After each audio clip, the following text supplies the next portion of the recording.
तिळगुळ घ्या आणि गोड गोड बोला. तर तुम्ही म्हणसाल, "अरे, आता एकदम अचानक तिळगुळ?"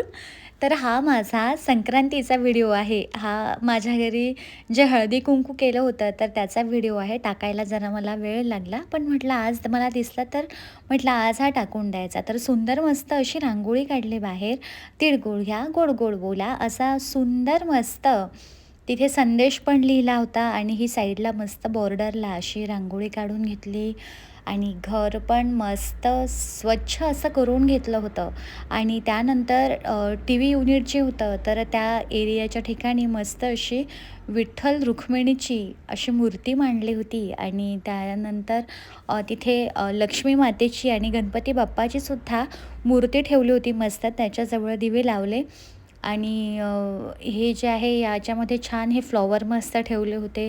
सुंदर अशी कृष्णाची मूर्ती आहे माझ्याकडे, तर ती मूर्तीसुद्धा छान अशी मस्त त्याला हार अर्पण करून एकदम सजवून घेतली. इतकं प्रसन्न वाटत होतं ना त्या दिवशी माझ्याकडे. आणि ही विठ्ठल रुक्मिणीची मूर्ती बघून मला बऱ्याच जणांनी विचारलं, की "ही मूर्ती आणली कुठून?" तर आमच्या वास्तुशांतीला ह्यांच्याच मित्राने दिली होती. तर सुंदर असे आणि या मूर्तीचे डोळे एवढे बोलके आहेत ना आणि छान असं मस्त इथे लक्ष्मी माता आणि गणपती बाप्पाची पण मूर्ती ठेवली होती आणि मस्त असे दिवे लावून घेतलेत.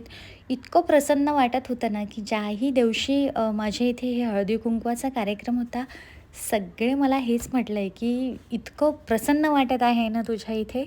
तर मी तर फक्त हात जोडले, की ते सगळं आपण करतो सगळ्या गोष्टी, पण कसं आहे ना, थोडं ईश्वराचा पण त्याच्यावरती आपल्यावरती हात पाहिजे.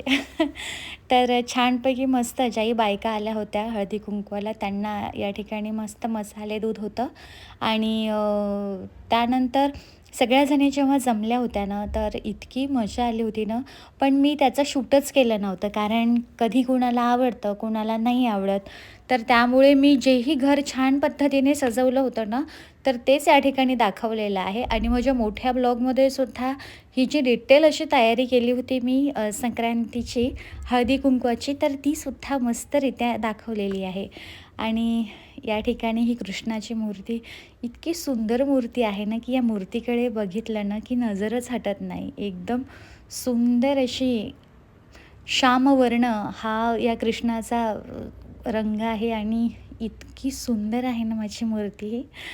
तर छान मस्त देवपूजा पण त्या दिवशी इतकी छान केली होती आणि मस्त संध्याकाळची वेळ होती, तर त्या ठिकाणी